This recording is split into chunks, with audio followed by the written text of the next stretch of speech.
Alright guys, hi. I hope uh, you guys are able to hear me. My name is Pradeep and I would like to welcome you all to this session on MBA interview prep and webinar.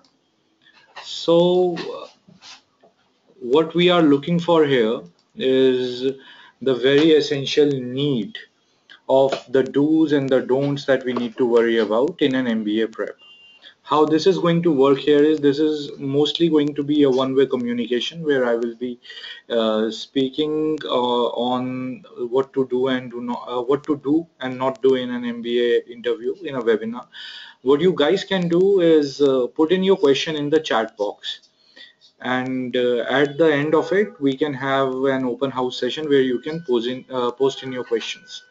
So we have received yes from most of the people. All right. So a little bit about myself. I'm Pradeep Bhatt. I've worked in multinationals for a good 5-6 years, and then I decided to pursue my MBA, and for which I chose Wisconsin Madison as my B school. All right. So I'm really sorry about that. Really sorry about that.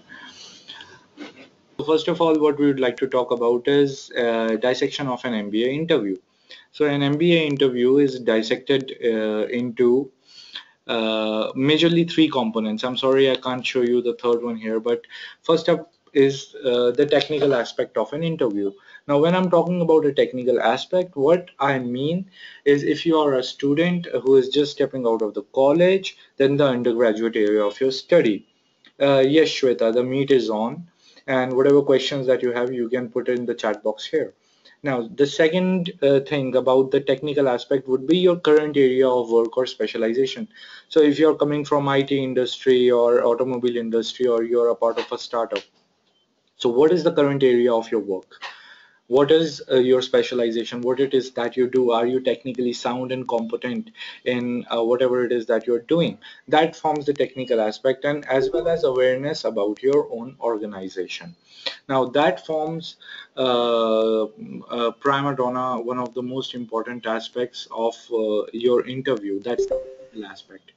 The second aspect is the behavioral aspect for of your interview, which is the reasons that you have to do an MBA. So here you will have to talk about the reasons why you want to pursue an MBA, various stories that you are going to come up with, all the W's, why MBA, what do you want to do an MBA in, why do you want to do an MBA now, etc., etc., etc.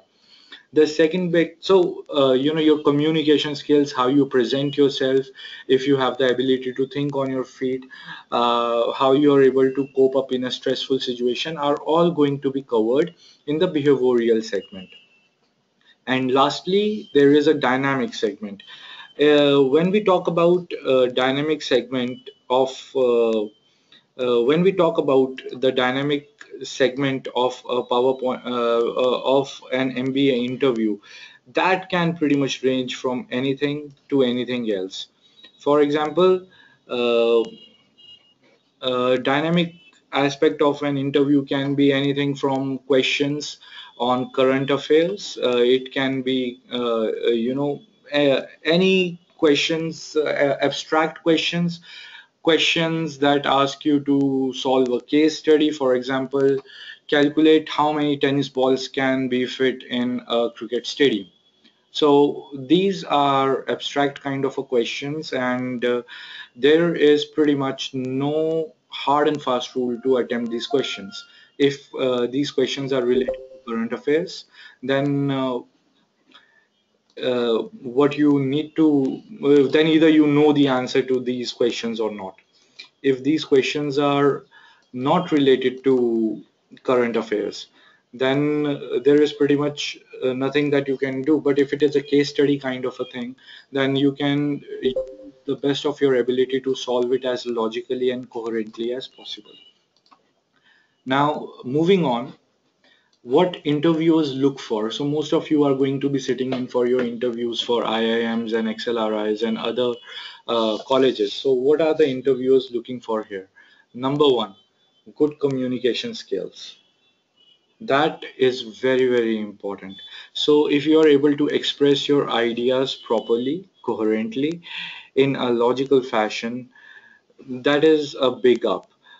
Secondly, good analytical skills. So it's not so not only your ability to speak well is important, but also your ability to speak intelligently.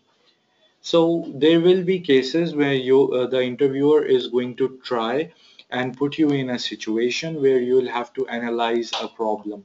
There, to demonstrate that you have got a strong set of analytical skills become very important. So be logical in whatever you are thinking and whatever you are expressing. Ability to think and talk objectively, and it is in correlation to your analytical skills. But in your interviews you will be asked to express your opinions, so it's very important that you do not get emotional and say something that may not have that may touch a sensitive chord somewhere. So for example, there may be questions on some religious issues, there may be questions about any political issue that you feel strongly about. It's very, very important not to get emotional while you are expressing your opinions. The interviewers will put you in a situation where you'll have to demonstrate that you are able to handle pressure properly and do not cave in. Awareness about your industry and the world. See, the interviewers understand you may not know everything about everything, and they don't expect you to. What they want to know is how is the level of your awareness about your own industry, about the industry that you are a part of, that you interact with day in and day out. It becomes important that you are aware about it, and also about the current issues that are going on in the world. And interviewers are definitely looking for an individual who can make contributions to a classroom. They want to, they are looking for students who are dynamic in nature, who can bring a different perspective to a classroom. And this is where it becomes important for you to highlight your extracurriculars, your projects, your hobbies, because all those things are going to allow you to set yourself apart from the rest, that are going to help you create a different personality for you, that are going to show the interviewers that there is something different about you. So they are definitely going to be looking out for these qualities in you as an individual. Now, let's talk about the agenda for the discussion. Number one is going to be resume. We are going to talk a bit about resume building and the do's and the don'ts of making a good resume and presenting yourself, because your resume is pretty much the first touch from where your presentation or the whole process of you trying to sell yourself is going to begin. Number two, we are going to go through some very basic questions that you need to prepare, that you should have strong answers for, and trust me, you won't believe me how often students get them wrong. It's always important to get your basics right. Next, the importance of developing stories. I'll elaborate that later, but that's again a very important and an interesting tool when you have to prepare yourself for the interviews. And lastly, some tips and tricks from our bag that we have developed over the years. So let's start with this agenda. And number one, resume. Your resume should be a single pager. Until and unless you are not sitting for an interview after maybe 10 to 15 years of experience, there is no reason why your resume should be more than one page.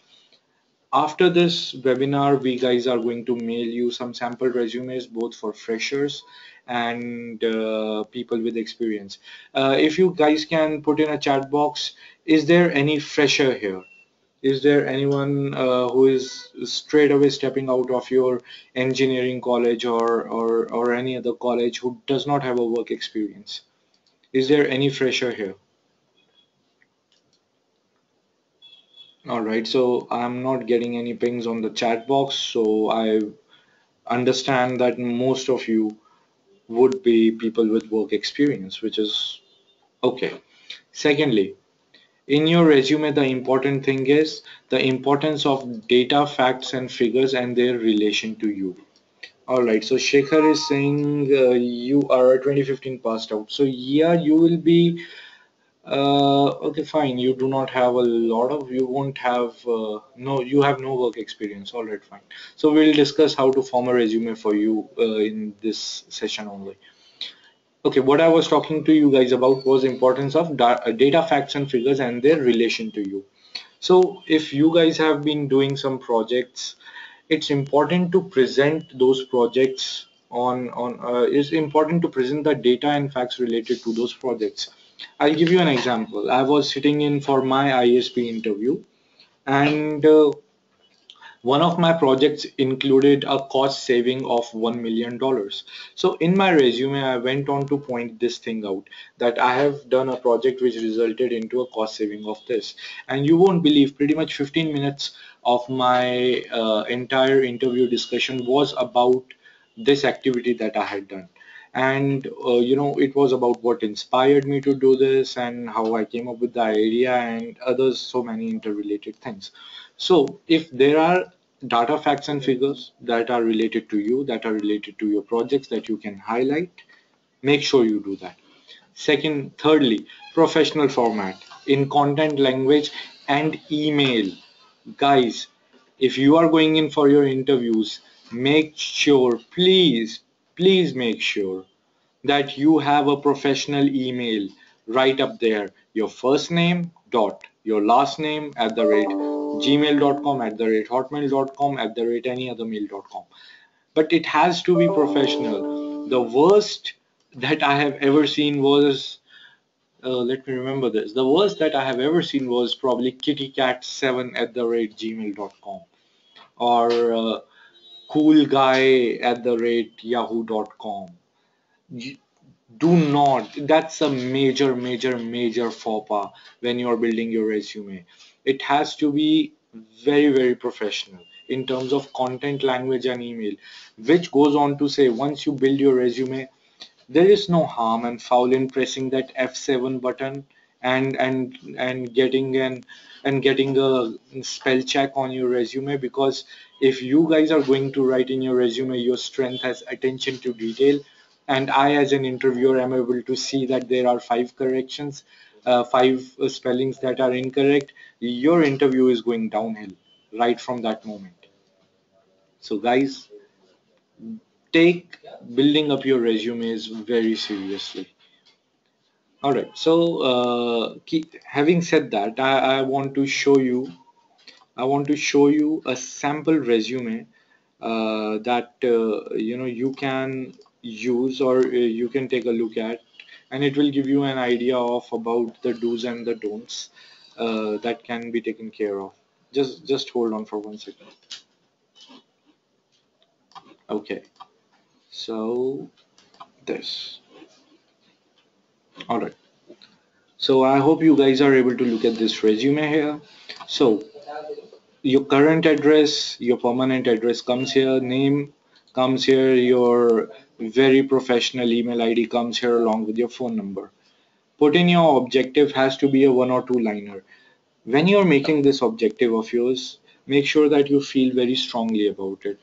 Do not go on the internet and try and find out big words and very formal sentences to put it in order. Try to personalize it. Try to make it something that you feel motivated about, because that is how A, you are going to remember it, and B, if you are asked to talk about your objective, you will be able to talk about it passionately. Second tab is about your education, your graduate studies, your undergraduate studies, your GPA that you have scored, the year that you have graduated comes here. Employment history in a no nonsense manner, your organization, the position that you held, location, time period, and major responsibilities. Now, important thing to remember here, when you are putting in your responsibilities here, make sure that you're talking about your responsibilities and not what your company does. So say if you are assistant manager with Maruti Suzuki India Limited, so your first point should not be assistant manager, Maruti Suzuki India Limited assistant manager, part of the team that makes 1 million vehicles in the country. That does not cut it. They don't want to know about your organization. They want to know about you, and that's very important. So whatever responsibilities that you hold, whatever your KRAs are, maybe you want to give them another look, try and pin them down here and make sure that whatever you are writing here, you have a good story to back it up. You have a good experience to talk about it. Again, another organization, if you have been in more than one organization, talk about what you did there and things like this. Saved $100,000 by identifying obsolete parts, created FIFO system for steel products. So this guy is probably a mechanical engineering guy. So these kind of things, the data and statistics, it creates a very important part here. So if you're talking about as an intern, you did a particular project, try and give very precise information in the statement that you are going to write here, so that if they question you, you do not give very generic answers. You have to be able to talk about what it is that you are doing in a very precise and intelligent manner. Similarly, all these things are going to form one section of your resume, which is going to be followed by another tab. Now, this can be leadership and community experience. This can be extracurriculars and achievements. You can have, if your extracurriculars are more and achievements are also more, you can have one tab for extracurriculars, one tab for achievements, and that is how your last tab of your resume is going to be made. So after this webinar, we guys are going to mail you the sample layout for your resumes that you can use. So till this point, is there any question from anyone regarding your resumes and regarding the direction this conversation is taking? If you have any questions that you want to highlight, you can put it in a chat box right now.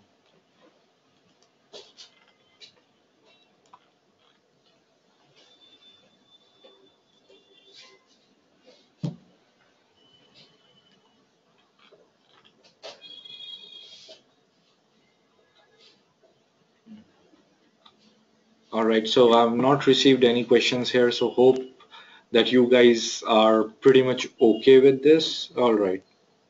No, okay, just one second. Let me get this chat box out so I'm able to read it properly. All right, is it okay to keep a personal address at the end?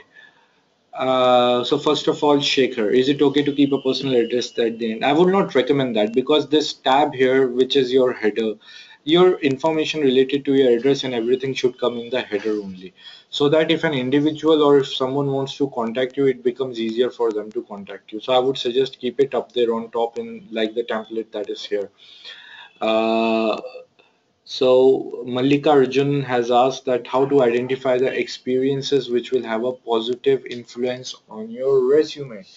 So when you're talking about experiences, Arjuna, I understand you're talking about your work experience, right? Or you're talking about, life experiences or extracurriculars, that kind of a thing. Can you just specify that, please?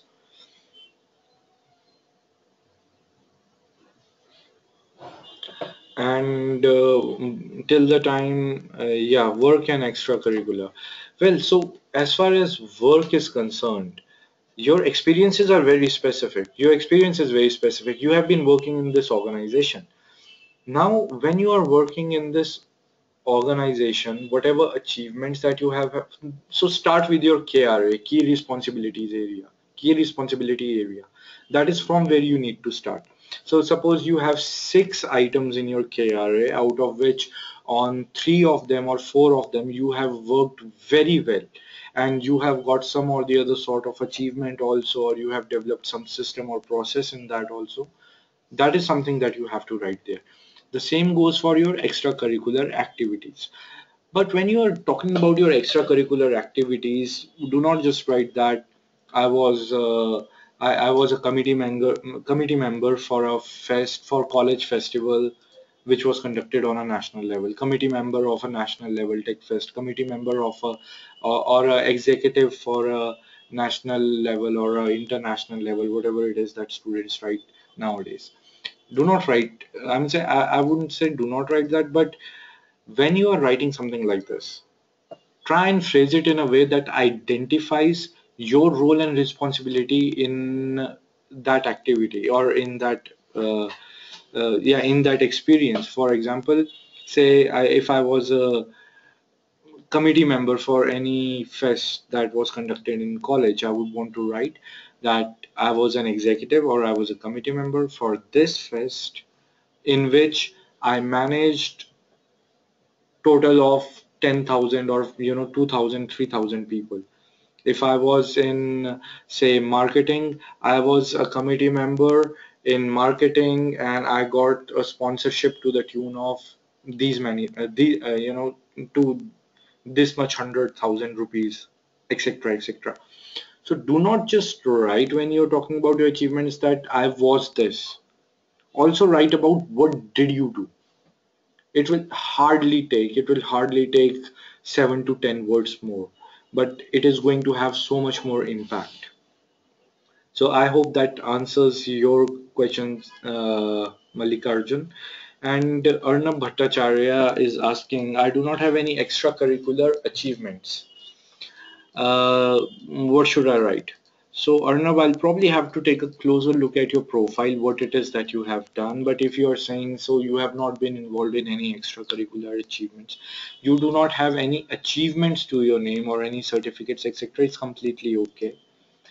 What it is that you are passionate about, what it is that you do, for your hobbies. Maybe you have joined an NGO. Maybe if all you do is go to work, come back, and maybe watch HBO or any other thing like that, then if you're not talking about extracurriculars and achievements, then write about your hobbies.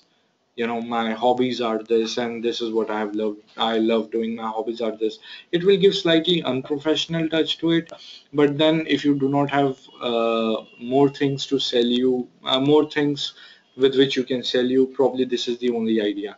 And well, that is also going to give you a good opportunity. So you don't have extracurriculars, try and elaborate about your job and the activities that you do at work in the best possible fashion.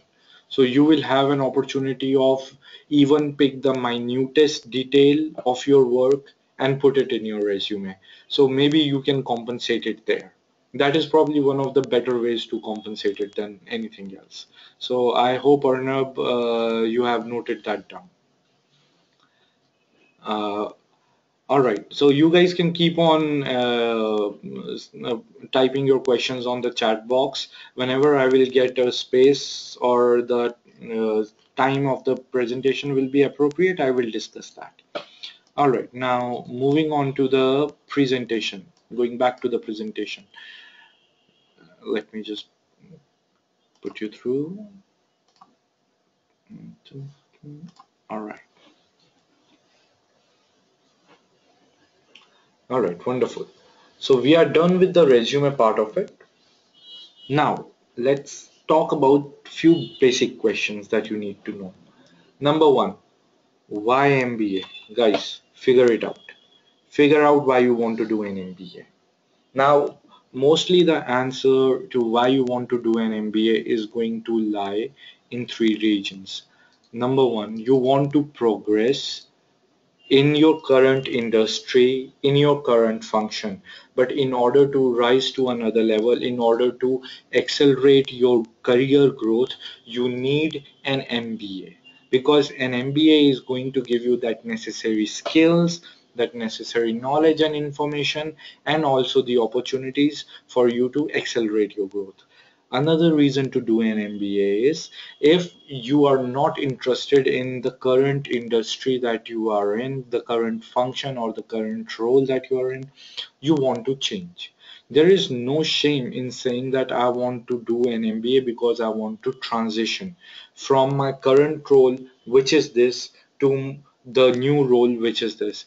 But then you should be able to talk intelligently about the new role. So suppose you are an IT guy and you want to move to marketing, you should have a clear idea of what it is about marketing that excites you, why you want to go into marketing, what it is that you aim to learn in in a B school that will make you better in marketing, and what are the realistic chances for you to go into marketing. For example, you are a male general engineer and you land up in any of the IIMs, and most of the marketing companies have a trend of not picking up engineers there. So you will be at a very big disadvantage. As someone who is interviewing students, I know trend what is the trend for the companies who pick up students. And if you do not fit that trend, it does not matter how good you are. It does not matter uh, how it does not matter how well you are able to present yourself. You are not going to be able to make a strong case. So when you're talking about why MBA, you need to do this research. So why MBA? Either your answer is going to go to a line of I want to stay in my industry and my function, but I want to accelerate my career growth. Number two, I want to transition from my industry to some other industry, some other function, and that is why I want to do an MBA because that will help me. But here, be very clear about the role that MBA is going to play in making you that transition, and also the transition that you want to make. Why marketing, why finance, why HR? Be just make sure that you are able to talk intelligently about it.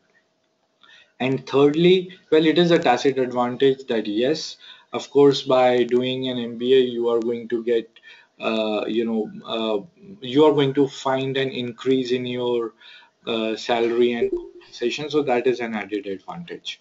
But that is one thing that you have to be clear for. So why MBA is an important question, and this is the line that you can take to answer it.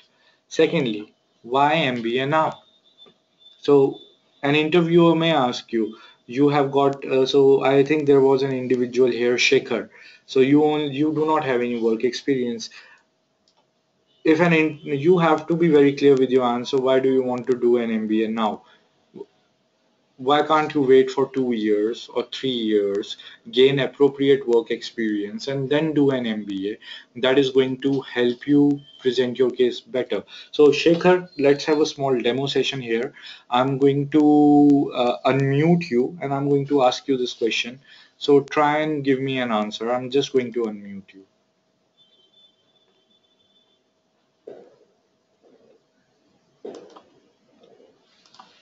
All right, Shekhar, uh, can you unmute your uh, can you unmute your microphone?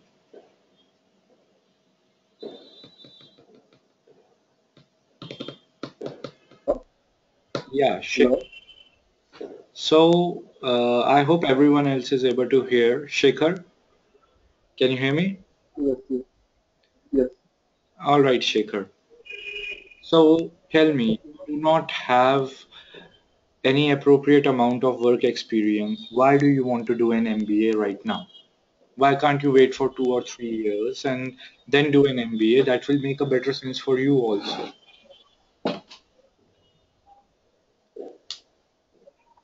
Uh, Actually, I'm looking for a job right now, but even if in case I get a job, it would be too late to do MBA. If I work for 2 years and do the MBA for another 2 years, I'm 22 right now. It makes 26. So, is that okay? Is that convincing? No, that is not convincing at all. See, if you have, as you're talking about, it will be late for me to do an MBA just because of your age. Well, there are people who do an MBA when they are 40, 44, or 45 years old. There is, no hard and fast rule. An MBA does not have a age cap. So you have to find a way to present your case better. If there is any problem, Okay. at your family or in your home, or if there is any financial restraint that you have, you think that you can have in future, then that should form a part of your answer. But your answer has to be convincing enough. Why MBA now?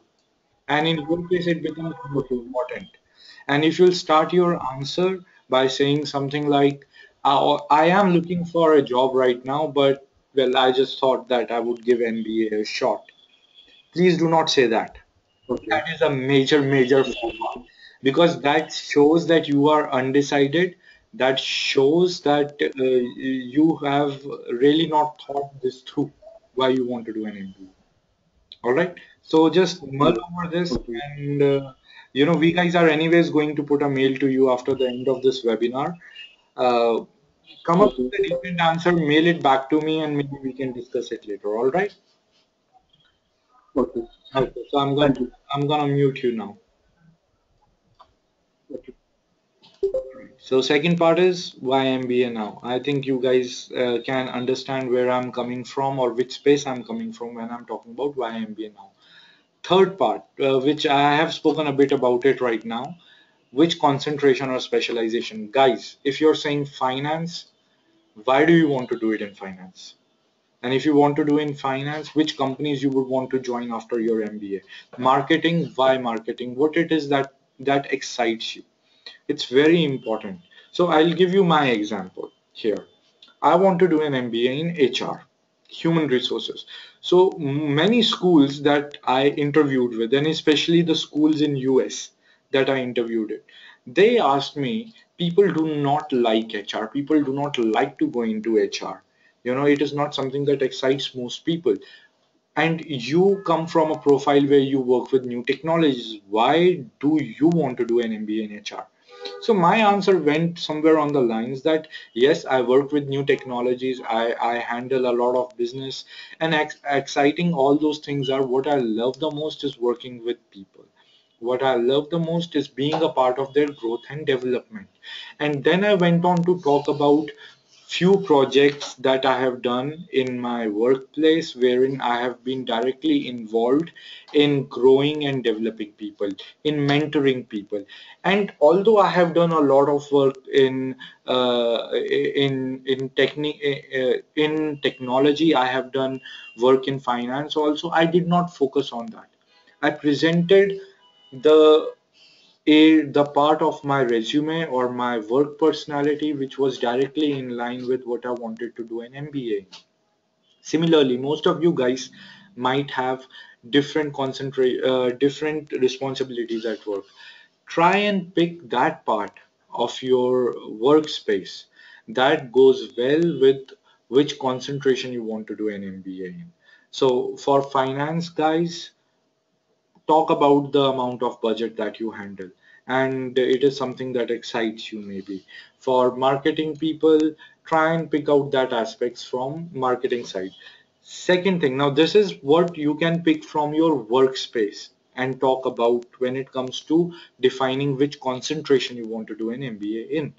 The second thing that you can talk about are your extracurriculars. So for me, apart from my job, I have been involved with two, three organizations as consultant, as trainer, and that allowed me to present that human resource aspect strongly. So, what it is that you have done in your extracurriculars, in your say marketing or finance or HR or any other special that allows you to align yourself well with your concentration. All right, so think about that and align your answers properly. Why MBA from this school?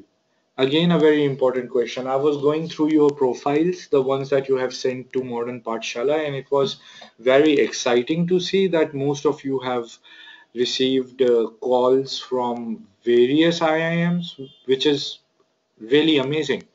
But then you have to be, when you are sitting in for an interview for a particular IIM, be very clear about why you want to do an MBA from that school. All right. It's not exactly sucking up to a school, but yes, it shows that you are well prepared and you are taking them seriously. And again, a very, very important touch point. Suppose you have got an interview call from IIM Indore and IIM Lucknow, and in an IIM Indore interview, they ask you that, all right, between IIM and LI, if you have to choose one, which one will you choose? And you go on to say, well, definitely L because it's a better school.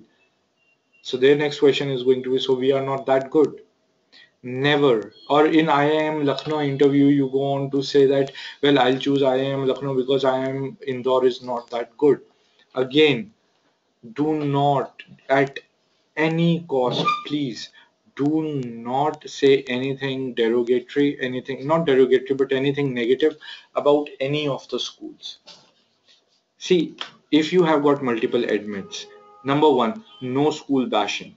All right, all the schools that you are interviewing with are good schools because they are giving you an opportunity. They value education, and you are an individual who gives education a lot of weightage. So I am Indore, or between I am Indore and Lucknow, there is no better school. They are both, the schools are at equal par, whatever the rankings are saying.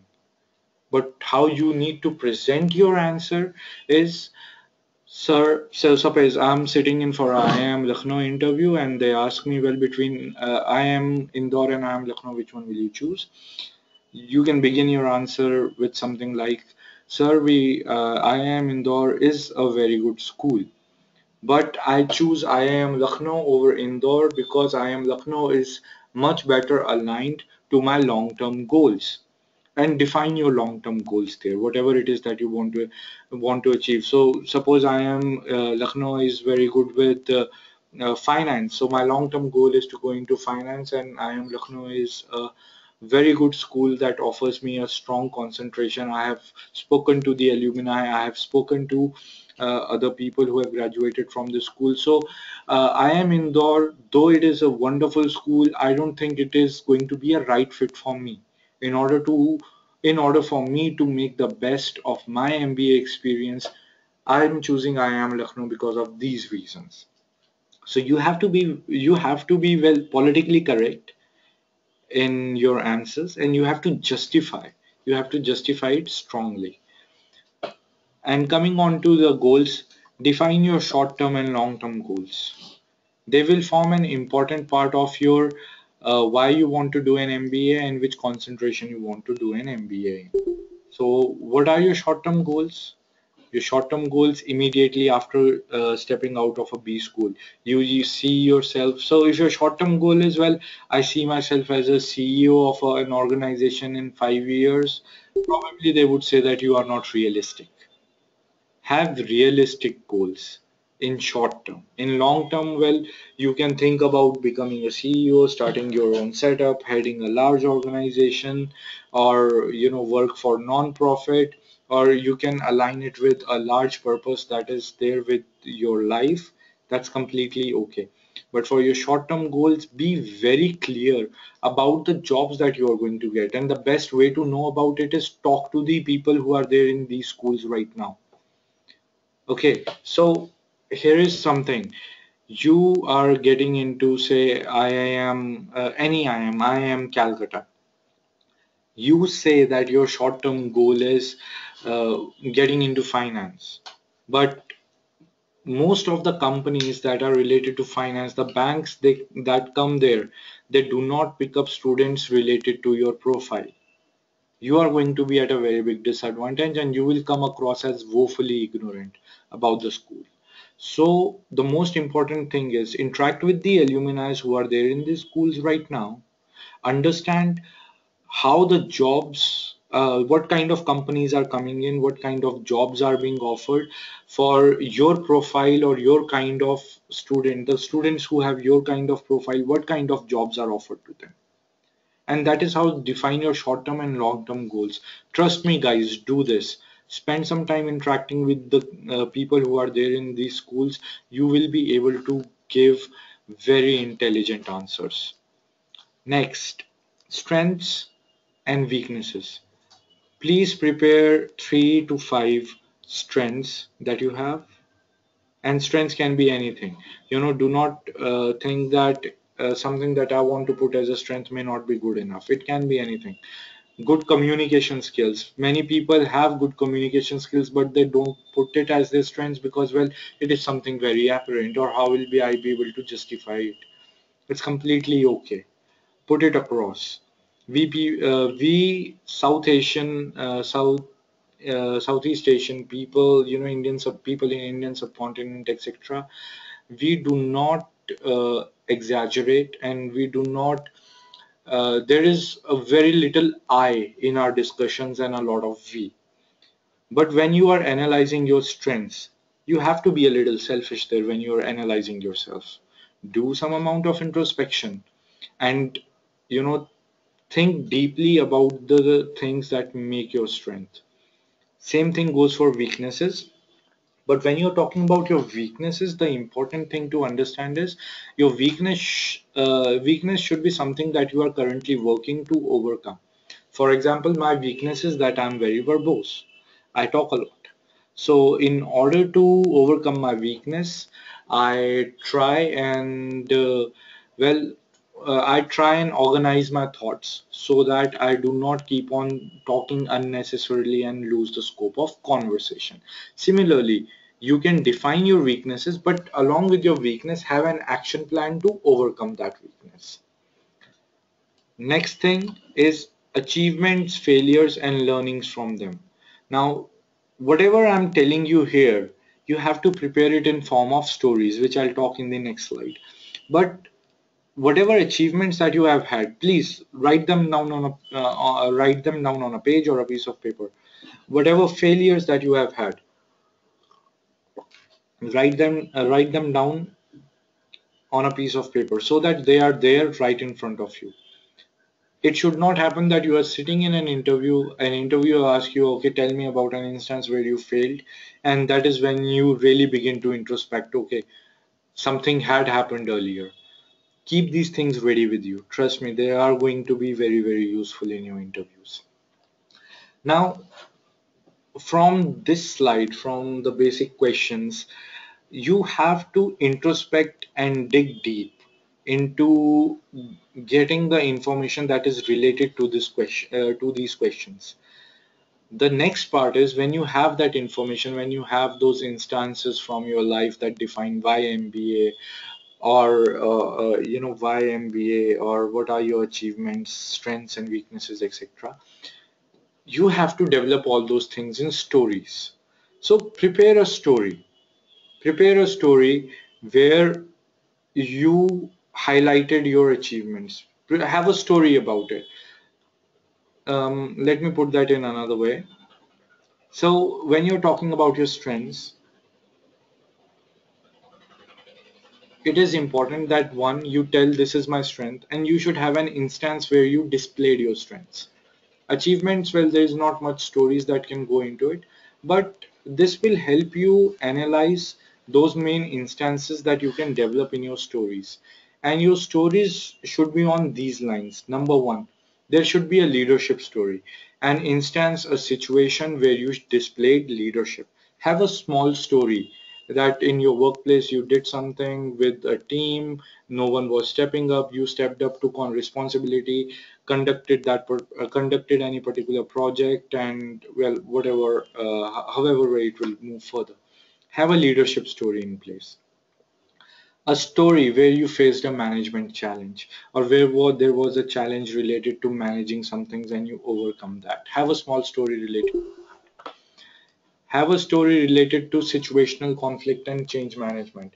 So your question that an interviewer is going to ask you is, has there ever been a situation where you have been in conflict with your colleague or your senior or your junior or your boss, and how did you resolve it? Have a small story about it. Has there ever been a situation where you had to face a change, and how did you manage that? uh, have a small story about what experience has had a lot of impact on you. Is there an experience that you have had that made an impact for you on you? Is there an individual who has had a lot of impact on you? Develop that answer in form of a story, an inspirational story, something that has inspired you a lot. So this is the importance of the story, is that it allows you to engage the interviewer in a much more personal level. Instead of your interview being a question answer session, a story is going to allow you to make an interviewer understand your personality from an individual perspective, and which is very, very important to humanize the entire experience, and it also gives an insight into your own personality. Now, okay, so till this point, are there any questions? Does anyone have any question or any inputs? You can put it on a chat box. I'll unmute you and maybe we can discuss that. Any doubts, any questions, any queries?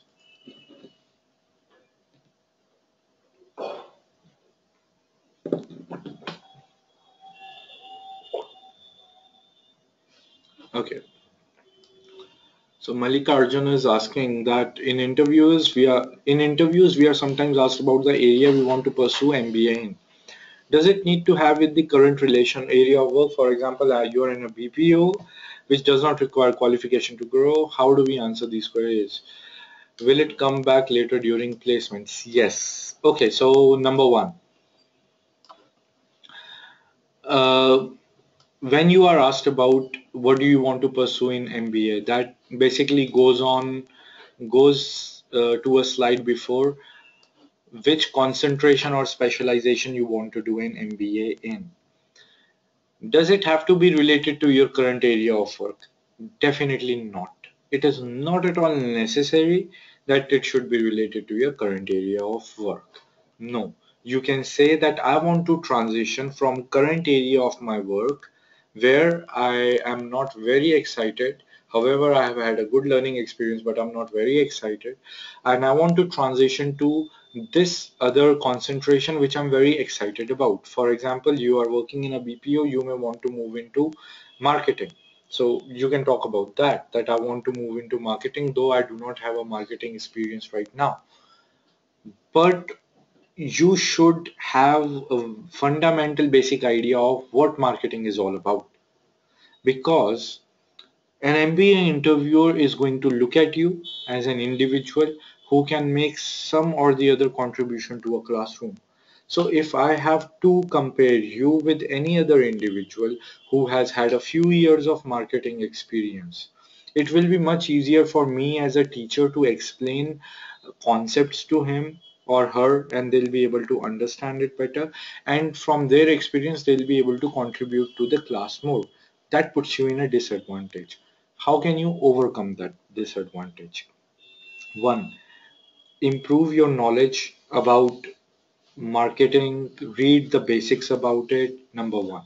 Number two, if you can do or execute some or the other project which is directly related to marketing, do that and highlight that strongly in your resume.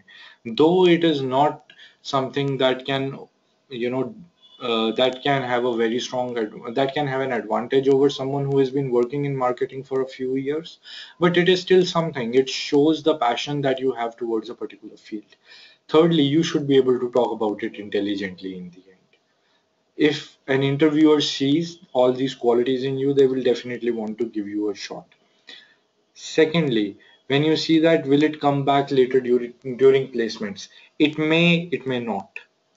Depends upon the school, depends upon the kind of placement scenario they have in their schools. So that is why I'm saying talk to the alumni, not the alumni, but talk to the current students. They will give you a real life scenario. They will tell you how the companies are selecting students on what grounds, and with your profile, what chances do you have. So it becomes very important to take a realistic stock of the situation. Talk to the students. Arnab is asking if interviewer asks any question on any kind of situation faced during work. Any, I can't recall at the moment of any such experience. And you have not been in a situation, what should I do? Well, that's a very good question. It's a very interesting question. All right. Um, Take a pause. An interviewer is not going to pin it against you or give you any negative marks for asking a couple of minutes. So if I'm an interviewer and I ask you, Tell me about a situation where you managed conflict and you cannot think of anything. Very politely tell the interviewer, sir, if I can have 2 minutes just to think the answer, think about the answer. Can I have that? 99% of the times they will give you those 2 minutes. Think about it. If you can think of a situation wherein you have exhibited that scenario, it's good. If you cannot, then sir, I thank you for your time. Or, well, I cannot really think of a situation where I have been in a conflict. However, there has been maybe some small skirmishes that I have had, but nothing major that I can recall to be a conflict scenario. So there is not much that I can discuss on this part. It's completely okay. All right, so it is not necessary that you have had a leadership role or you have had a conflict or anything like that. So, but one thing is, it is not necessary for you to answer things on the spot, especially on the questions where you have to highlight your stories. You can ask for a couple of minutes. It's completely okay.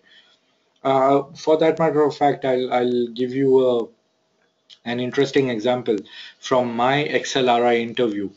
I graduated from NIT Kurukshetra, and the very first question they asked me, who do you think was the best manager in Mahabharat? And it stumped me. And I just started fumbling with the answers by saying that I think it was Yudhishthir or I think it was Arjun. And the interviewer looked at me and said, well, take a breath, wait, think about it, and then answer. And well, then how? And then I proceeded to give my answer after taking, maybe a couple of minutes to think it. So, you should think of taking a break at that moment. Nikunj is asking, does having a gap prior to graduation really affect the way the interview will move on? If it does, how should one tackle such situation? What do you mean having a gap prior to graduation? That means that you have taken, instead of 4 years, you have taken 5 years to graduate, or you dropped out of your school to prepare for IIT or AIEEE or any other thing like that. Nikun, just if you can give me some details there, I'll be able to answer your question properly. Dropped out of engineering and switched courses. Switched courses to what? BBA. Okay, wonderful. It's not a challenge. It's not a challenge at all. So, Nikunj here is an individual who has dropped out of engineering and switched courses and moved to BBA. They will ask you, and so it's pretty interesting that they will ask you, why did you do this? You have to have a logical answer prepared with you. Why did you do this?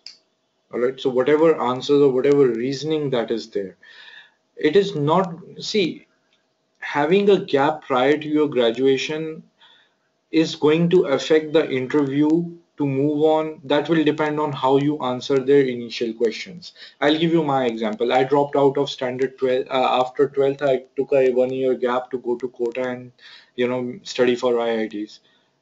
That was in one of the interviews. That is how my interview started. Well, we see there is a gap in your education. Why is that? And I told them I went to Kota, and they probed me on the questions related to Kota, and they asked me to form some opinions there.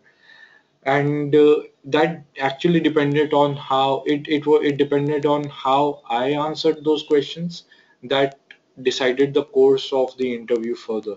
Similarly, they are going to ask you, why did you do that? Why did you drop out of engineering and switched courses? Have a passionate, and you have taken this decision, so I understand that's a passionate thing that you would have done, or you would have realized engineering is not for you.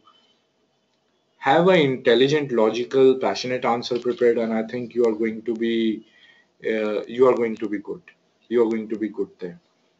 I hope that satisfies you. If there is something more that you want to talk about, Nikun, just drop me a chat. Sumit is saying that I'm from mechanical background and my work ex is related to project management. Very good. It is much easier for me to explain why I would go into operations, at the same time tell them that I want to keep my options open. I would like to opt for finance later as majors, which is selected a year into the college. Is this a good strategy? Um, okay, so well, if I was in your case, Sumit, to be very honest, the important thing right now is to get into a B school. There in the B school, are going to experience a lot of things, and you may know which way you would want to turn. So right now you're talking about moving into finance. Maybe in a B school, you may want to reconsider your options at all. So if you are talking about finance, I'll answer your question in two ways. Number one, with the answer that you have written here, that you would like to opt for finance, you should have strong reasoning why you want to go to finance. And if they start to have a discussion with you on finance, you should be able to answer the questions intelligently. So make sure you have read enough about finance to answer the basic interview questions, and speak to the, well, definitely speak to the people who are there in the colleges. How you should in that scenario, if you are telling them that you want to move into finance, number one, that background should be prepared via finance. And you can always say that I would like to go into operations, but no, but then you'll have a problem. You cannot, you'll have to choose between the two things. You cannot say that I want to go to operations. Okay, yes, you can say something like, I want to go to operations because that is my current profile and it is something that excites me. But I am definitely open to explore other opportunities, other avenues, and I think I'll be able to make a well-informed decision after coming to the B school. But for now, I think operations is going to be the way for me. If you are able to do this and justify this, I think you will be golden in your answers. The second way to present the same thing is, do not talk about the finance bit. What you do in a B school is going to be a different story altogether. Right now, the important thing is to go into the B school. And with your kind of profile, whatever you have written here, the most strongest and the easiest way to go in is by presenting your best foot forward, which is, I'm a mechanical engineer, I have good work experience in project management. Operations is going to be the thing for me. You can align everything properly and you can bring your MBA in picture in order to do that. I think that's the best way when it comes to getting into a B school. After that, you want to do finance, marketing. Well, that will depend uh, on what you choose and your experiences. So I think that should be sufficient for your answer. You can choose whichever path or whichever strategy you want to have to answer this question. All right. Now I'll come to the last bit here, and there are few tips and tricks. Number one is star. Now it's very simple and very effective. Whenever you're talking about your stories, or whenever they ask you to explain a situation in which you showed leadership, you showed good project management skills, or you did conflict management, etc., etc., the best way to answer questions like that is use the STAR technique. S stands for situation. So first explain the situation. The situation was that I had to complete this project. Then explain the task. The task assigned to me was, well, XYZ, whatever the task were. A stands for action. So in this situation and with this task assigned to me, I took these actions. And R stands for the result. And when I did these three things, these are the result that I obtained. That allows you to coherently and in an organized manner present your stories to the interviewer. And it is the best possible way to go about it. Second, refrain from making any judgments. It does not matter how strongly you feel about anything. Talk on data, facts, and figures. Keep your opinions neutral. Do not in any case make any judgments. That's a big faux pas.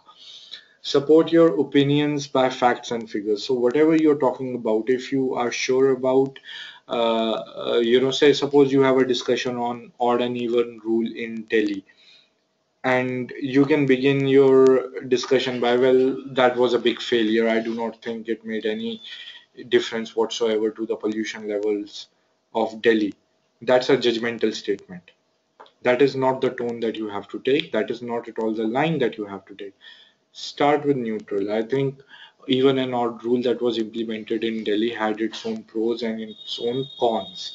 When it comes to pros, give some data and facts. The traffic was reduced by this amount, the pollution was probably reduced by this amount. When it comes to cons, it was a big inconvenience for people who do not have alternate ways to travel. Public transport was not, it has not been developed sufficiently enough to support this influx of people, and the pressure was very high on public transport.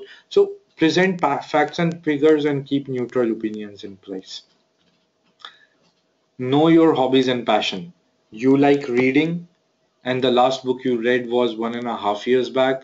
Do not put your hobby as reading. They are going to, well, slaughter you. So whatever hobbies and passions that you are talking about in your interview, guys, be sure that you know about them through and through. Do not write anything just for the sake of it. One of the interviews, in my resume, my passion was listening to music, and this guy just asked me in one of my interviews, "What do you like to listen to?" And my answer was classical. And he asked me, okay, what kind of classical? And I said, well, I like to listen to Beethoven, Mozart, Dvorak, Tchaikovsky, etc., etc., Bach. And then for next maybe 15-20 minutes, we were talking about these guys only: Beethoven, Mozart, the sonatas, the operas, etc., etc. So be very, very sure about the hobbies and passions that you are going to put in. All right, so we have reached the end of our discussion. After this interview webinar is over, we guys are going to put you a feedback mail and also share the samples of resumes that you can use for your interviews. This is an open Q&A. You can put in, if you have a question, you can put it in a chat box, or you can just ping me. I'll give you the mic control and you can ask a question so that everyone else can also hear. So it's all to you guys now. Okay, yeah, Sumit, you have a question. I'll give you the mic control. So I have unmuted you, Sumit. You can ask the question anytime. All right. Hello. Yes, Sumit.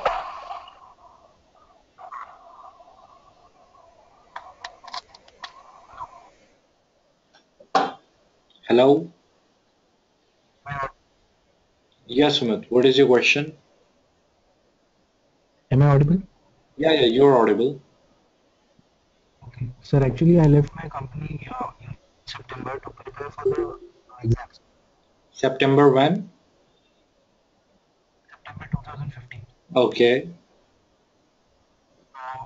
So, it was an informed decision. I talked to my seniors and my peers at work. So, I was into city gas distribution. You were interested Uh, in? I was working in a city gas distribution company Okay. at Mahanagar Gas Limited in Mumbai. Can you be a little louder? I can't hear Uh, you. okay. I was in a city gas distribution company, Okay. uh, Mahanagar Gas Limited, which works in Mumbai and neighboring areas. All right, cool.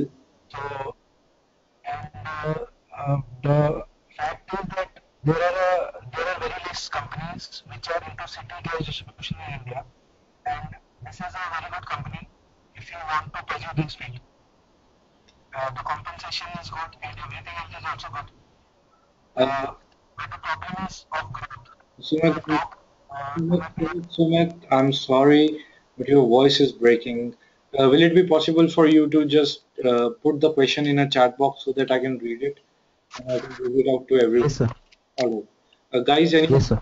if you have any questions, then please put it in a chat box right now. I would love to discuss it with you guys.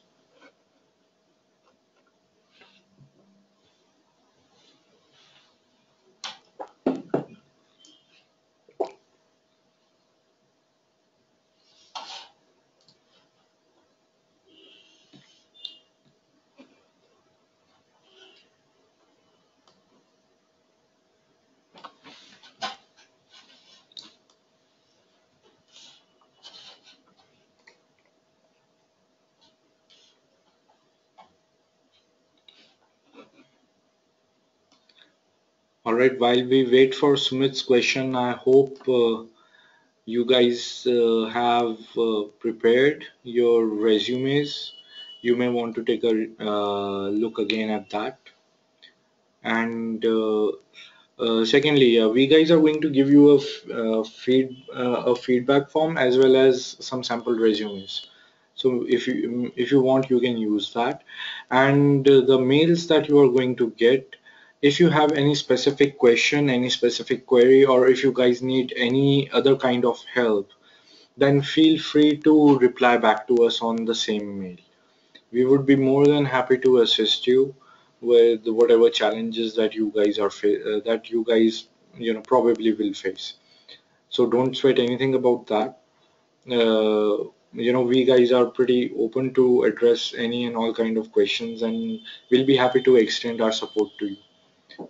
So, having said that, I'm still waiting for Sumit's question. If there are any other questions that you guys want to ask, feel free.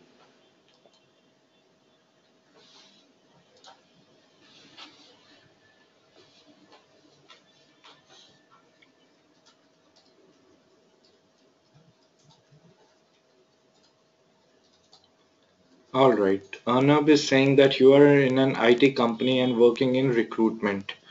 You want to pursue an MBA in HR. Wonderful. And I can explain that clearly. I have applied for NITI, which is an MBA in operation. How do I justify doing an MBA in operations there?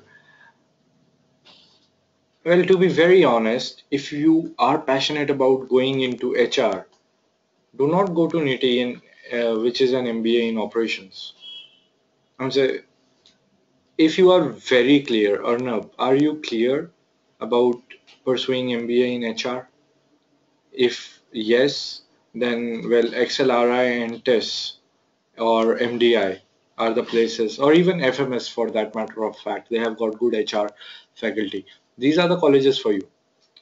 But if you are in NITI and you have MBA in operations, uh, yes, but you want to keep your options open. All right, fine. So in that case, um, your job responsibility will be mostly about recruiting, right? It's your talent acquisition.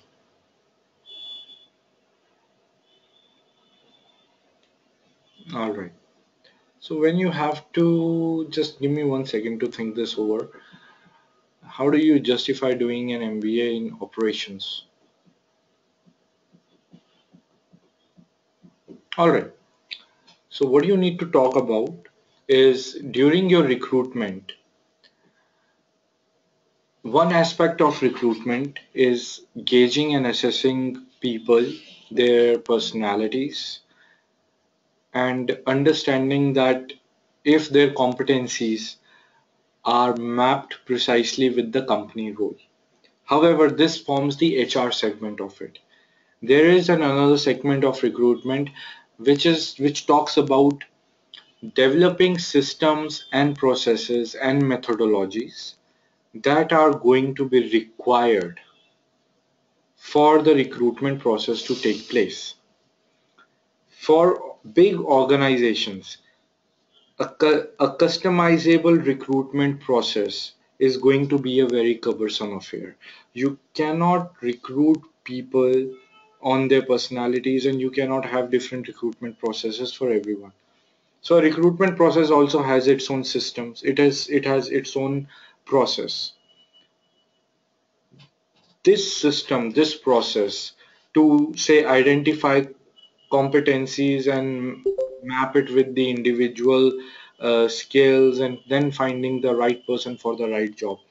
This process is something that excites you.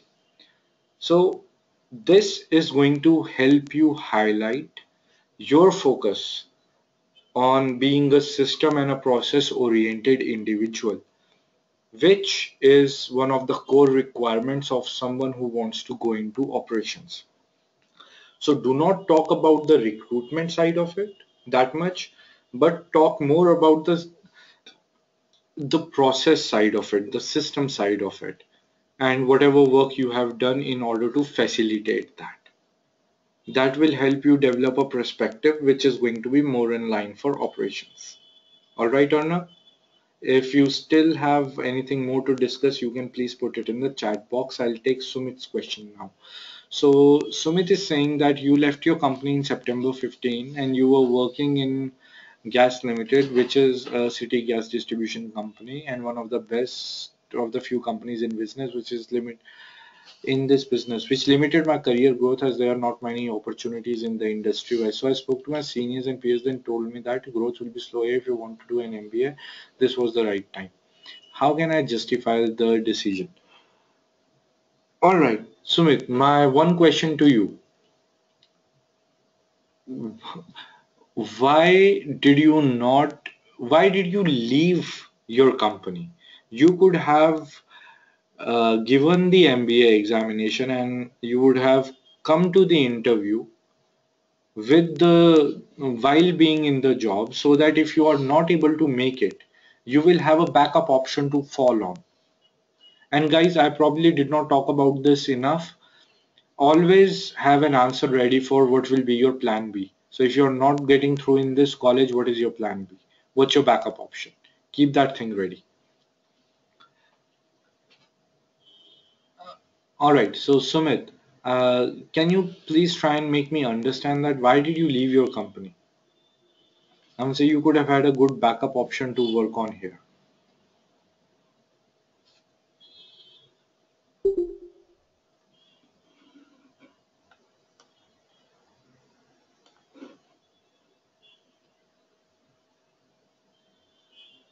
All right, Amit is saying that I'm currently working in a top IT MNC and I am a tech geek. Very good. Which concentration suits for me? Well, technology is something that you would really, really want to take a look at. So, technology focused MBA. So, more or less, it is going to be more inclined to what kind of career aspiration do you have? If you want to pursue your career in hardcore technology, then probably MBA is not the right fit for you. You may want to look into options of doing an MS or MTech. MS looks to be a better option. But if it is not something that you want to pursue your core career in, then you'll have to find, then you should think about having an option wherein you can mix your technological enthusiasm with the skills that MBA is going to provide. So maybe something like technology marketing is going to be an interesting field that you may want to look at, wherein you'll get to work with startups or maybe established technology firms. So both your aspirations can be met there. All right, Sumit, I'm still waiting for your answer here. Okay, what should be an alternative for a guy with no experience? So, Shekhar, can you just give me a small bio of yours? When did you graduate? Or if you are yet to graduate?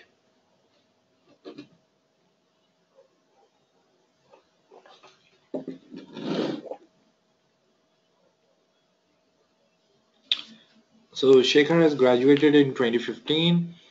So, you want to do an MBA right off the bat. This is where the importance of story comes into the picture. Why you are taking a decision to do an MBA without having a work experience. You are doing that so that at the very onset or the very start of your career, you have those necessary skills, necessary tools, and understanding of the business that will allow you to move better in your short term and long term goals. For that, you'll have to have clarity on your short term goals at least. So, say you want to be an entrepreneur or you want to join a technology firm as a business partner. So you have to develop your story that you spoke with your alumni or you interacted with your any relative or any friend who was already in this business, and after discussing it deep and thoroughly with them you realized that having a prior work experience to the field that you want to transition to after your MBA is not a necessary requirement. So you made a decision of not getting or not spending 2 years into the work experience, but rather investing the time into the MBA right now to gain those necessary skills and experience. All right, Arnab, I have poor marks in college. I was lazy in college. I just wanted to get a job in the end, so didn't study much there. If the interviewers ask me anything about my ACADS, how should I justify? Ooh, that is going to be a little bit tricky. So you have poor marks in college. Well, you definitely cannot say you were lazy in college and you wanted to get the job in the end. Don't say that. Maybe you can try and present a picture that yes, I have got bad academics. Maybe because I did not fare well in the conventional system of education, wherein a lot of focus was given on just cramming and answering with very little focus on understanding the subject.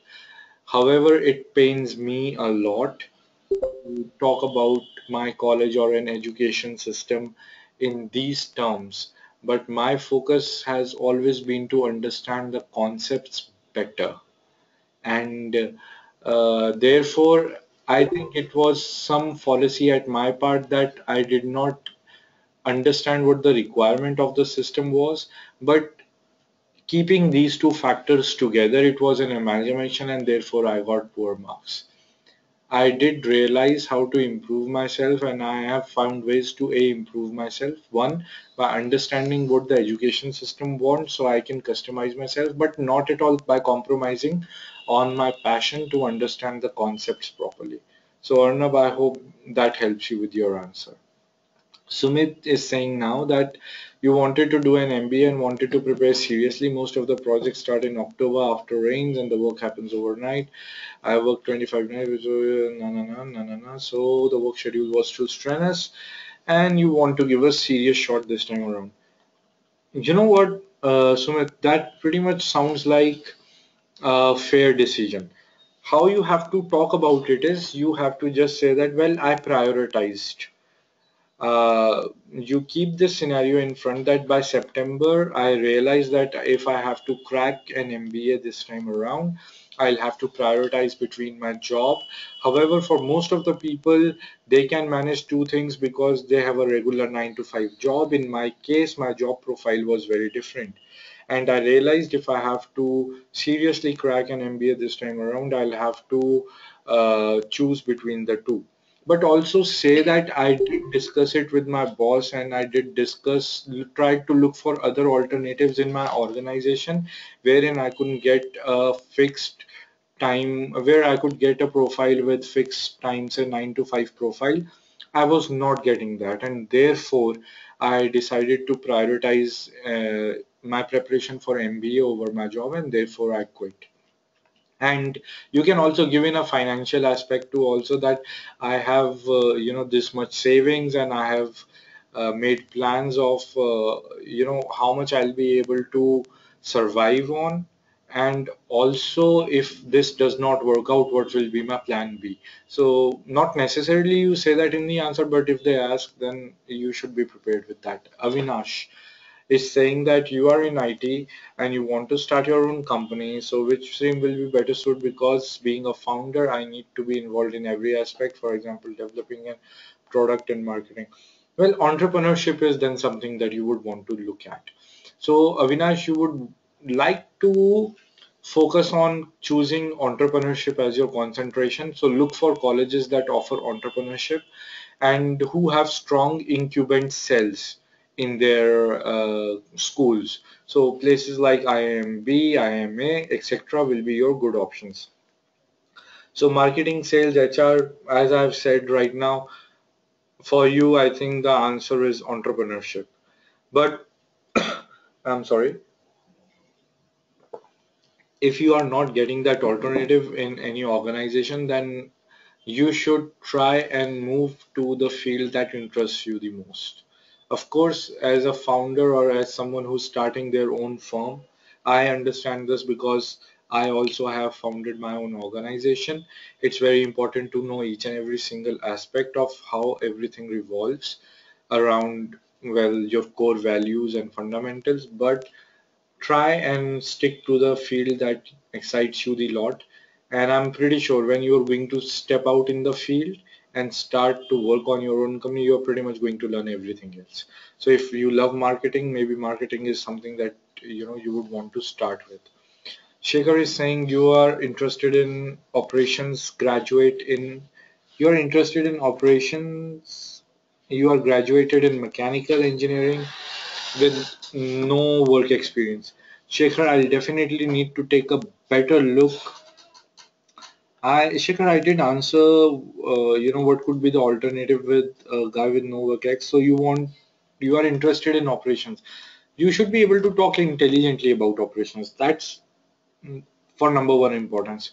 So what it is about operations that excite you? Why do you want to do an MBA in operations? Which companies that you would want to join after operations? All those things are going to cumulative come together and form this answer. So maybe after looking at your profile better later, we can have a discussion on this.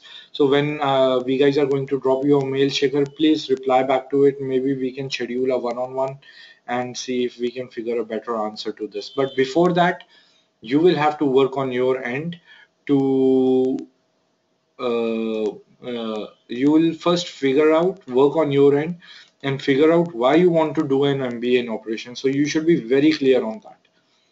So take some time on that, think about it, develop an answer on the mail that we'll send you. Send us your answer, and then maybe we'll have a better discussion on that. All right. So apart from that, guys, any other question from anyone?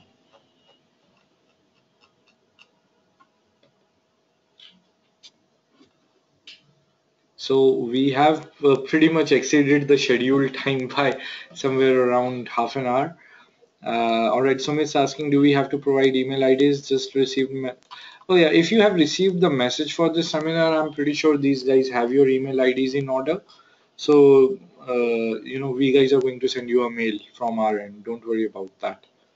And if you have not submitted your email ID in the Google Forms that was sent to you earlier, if you have not submitted your email ID there, then from the number that you had received the message, please text back your email ID. We'll make sure that you get that mail. All right, guys. So, uh, you're most welcome. Well, I hope you guys had a lot of fun. I hope you guys I hope you guys enjoyed your experience here on this webinar, and well, all the best for your upcoming interviews. Max it, guys. Keep these things in mind. Whatever we have discussed today, I hope you have I hope you have taken notes of that, and just max it. I wish you all. I wish everyone all the best, and well, take care. God bless. Good night and bye bye. That's it from us.